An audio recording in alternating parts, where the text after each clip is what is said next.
Mga master, naglabas ang DepEd ng DepEd Order Number 12 Series of 2025, ang multi-year implementing guidelines on the school calendar and activities, kung saan kakatapos pa lamang po ng school year 2024 to 2025 ay nakapaloob na sa DepEd order na ito ang calendar of activities para sa susunod po na school year 2025 to 2026.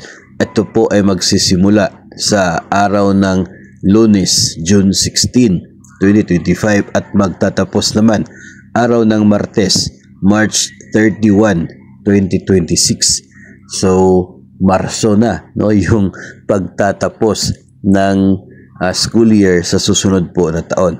Mayroon itong 197 class days inclusive of the end of school year rights. So, March 30 and March 31 pa rin yung nakapaloob na schedule para sa EOSY rights, no, graduation, moving up, recognition exercises, at included siya sa 197 days. So, mag-e-expect tayo pagpasok po ng Abril sa susunod na taon ay simula na po ng bakasyon ng mga public school teachers. So, may mga nakapagsabi po na masyadong maaga, pero okay lang naman po, no? Mabuti nga, no, at maaga itong DepEd order na ito. Mabuti nga at maagang inilabas ang schedule para tayo naman po bilang mga empleyado ay baka mayroon po tayong future plans, no, na katulad po ng siguro pagbabakasyon, ganyan, no, na makikita po natin, no, base po sa calendar of activities kung saan po anong buwan mas magandang isingit yon, no. Maganda naman ang naging epekto po nito, no, na maagang inilabas ang calendar ng DepEd para sa mga activities para po sa susunod na school year. May magiging guide po tayo, no, para po sa school year 2024 to 2025.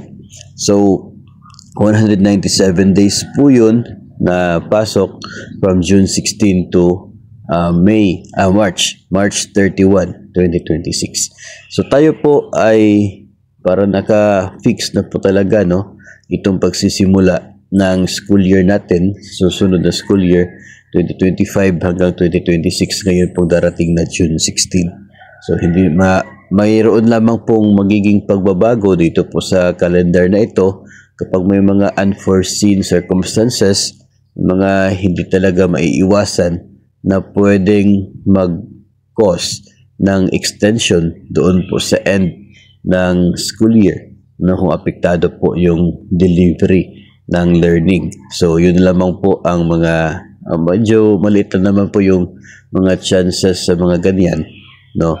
And we will look forward na maganda yung magiging takbo ng susunod po natin na school year. So, para po sa mga teachers ay pwede na pong magdesisyon, no? Especially kung mayroon po mga nakatakda mga long weekends, no? Makikita po natin based sa school calendar kung maganda ba yung timing ng pagbabakasyon sa period na ito, no? Kung mayroon po tayong budget.